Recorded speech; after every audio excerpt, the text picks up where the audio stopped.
Olá, eu fiz uma leitura crítica inicial do Decreto 12.955, que saiu agora há 2 dias, no dia 29 de abril de 26, e esse decreto, nada mais nada menos, regulamenta a CBS. E para surpresa de todos nós, parece que os princípios da simplificação e da neutralidade ficaram só na promessa inicial, mostrando que realmente o Brasil não é para amadores em termos tributários. Eu vou passar alguns pontos que me parecem que são tendentes a gerar conflitos entre o fisco e o contribuinte. O objetivo basicamente é esse, até porque eu tenho que degustar um pouco melhor esse decreto, já que 600 artigos para começar é um pouco pesado. Em primeiro lugar, realmente o mais complicado é o conceito extremamente amplo de operações e fornecimentos. Isso fica logo no início entre o artigo 2º, salvo engano, o 4º e o 5º. E nesse decreto a gente percebeu que a adoção realmente de uma lógica extremamente abrangente, como todos nós já vimos comentando em vários vídeos e até várias palestras. Então, para você ter uma ideia, toda e qualquer operação com bens e serviços passa a ser contribuinte de CBS inicialmente, ou seja, nós teremos aí como contribuintes de tributação sobre o consumo, direitos, teremos intangíveis, locação e cessão de mão de obra, mútuos também entram e também entram as permutas, alguns itens que a gente não estava acostumado a serem tributados tributados pelos tributos que incidem sobre o consumo. A gente tem também que ressaltar aí um problema central, estrutural, que esse conceito deixa a esfera jurídica e passa a ser um conceito extremamente econômico e, vamos dizer assim, permitindo uma subjetividade de interpretação bem ampla, criando assim a identificação muito clara para quem for ler o decreto, que temos aí um conflito esperado com o fisco em interpretações de uma forma notória, senhores. Bem, temos aí a tributação de operações, então, tradicionalmente não tributadas, como eu acabei de falar, e a natureza jurídica versus essa substância econômica. Eu vou partir para outro ponto, só um minutinho.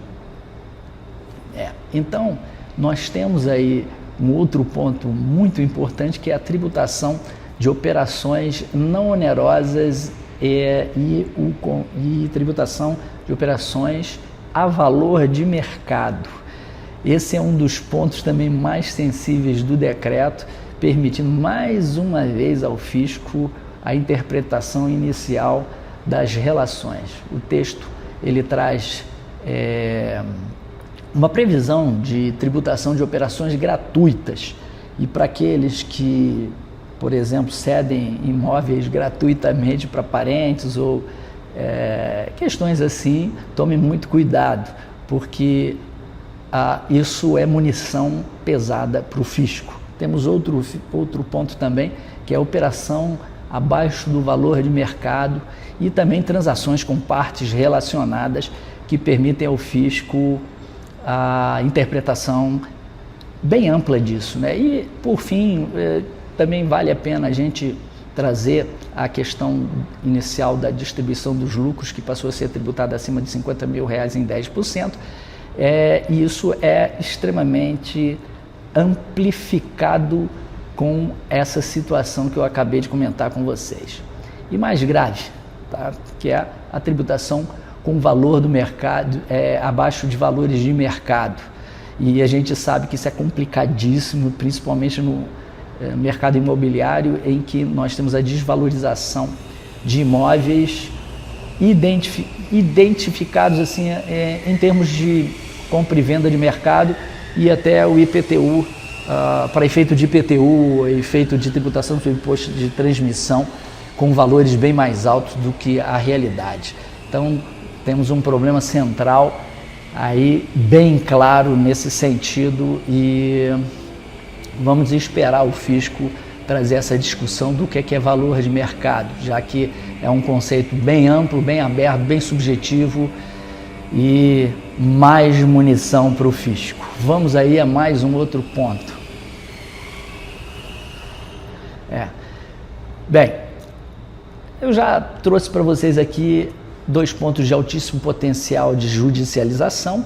Agora nós vamos para o arbitramento da base de cálculo, artigo 16.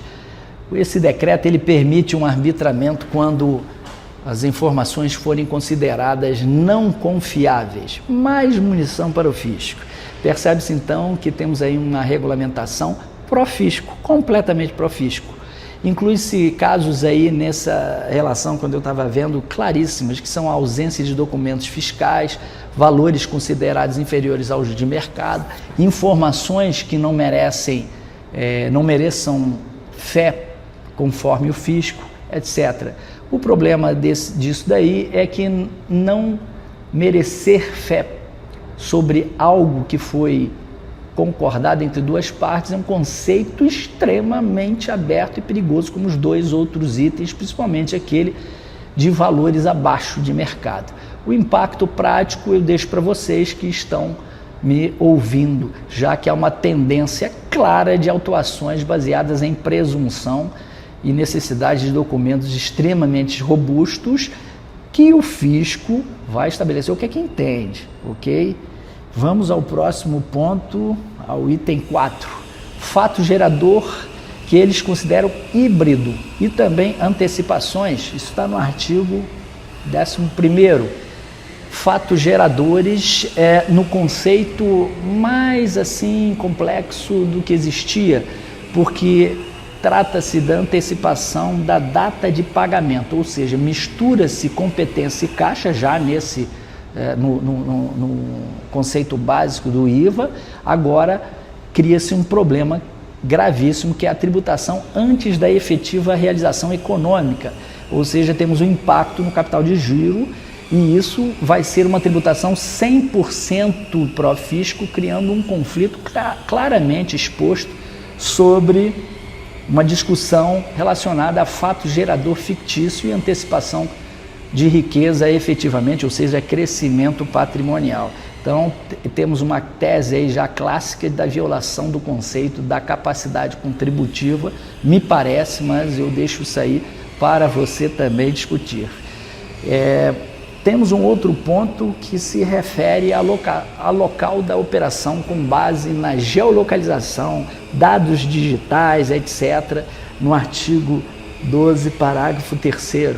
O decreto permite definir domicílio com base em IP, por exemplo, a geolocalização, dados de pagamentos que existem em moeda de plástico, cartão de débito, cartão de crédito, critérios combinados que o fisco entenda, e cria-se aí também um problema estrutural gravíssimo, ao qual transforma tributo em dependente de dados digitais instáveis, senhores. Percebam, você confia no site da Receita Federal e no ambiente digital do BECAC, está sempre à sua disposição. Você, quando manda suas obrigações acessórias, os sites públicos estão funcionando?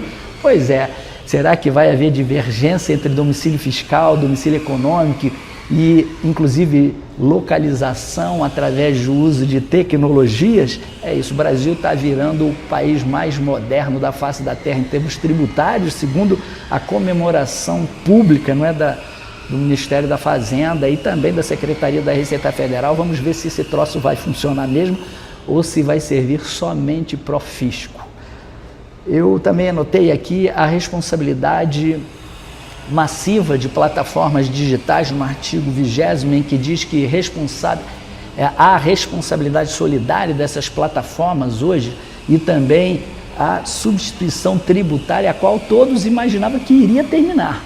Cria-se então um problema claro, que é a responsabilidade, mesmo sem o controle total das operações, em que essas plataformas vão ter que criar algum tipo de controle completo. Então temos aí escancarado a dependência de informações de um fornecedor e um ponto explosivo, que é o uso da alíquota de referência na ausência de informação, ou seja, um conflito claro esperado em que essas plataformas certamente já vão judicializar ou se preparar para isso, que se refere a diferenças de apuração, responsabilidades indevidas, discussões sobre culpa, dever de fiscalização, etc., a qual é extremamente complexo, ainda mesmo que a gente entenda que a tecnologia já está avançada.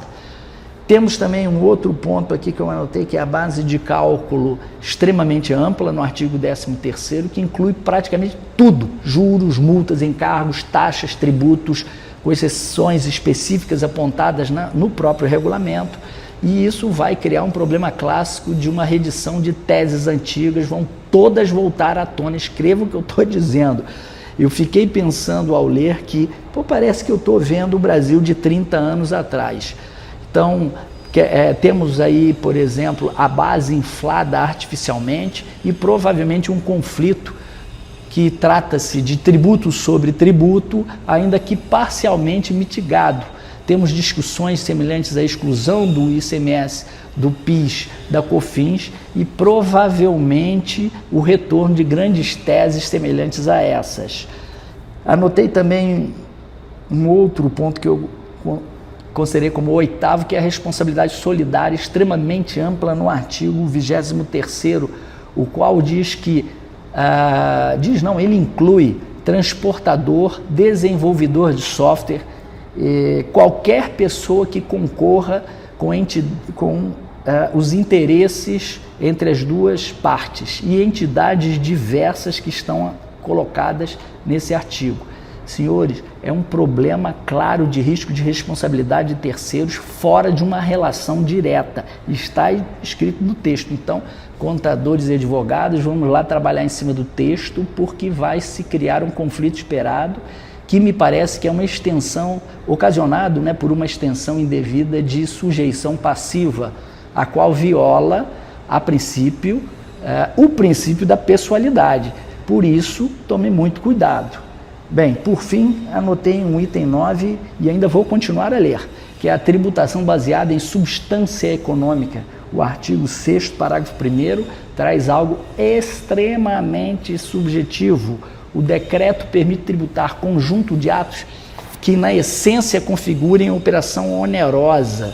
Qual é o problema estrutural? Abre porta para desconsideração de estruturas jurídicas lícitas de uma forma muito mais ampla do que a atual.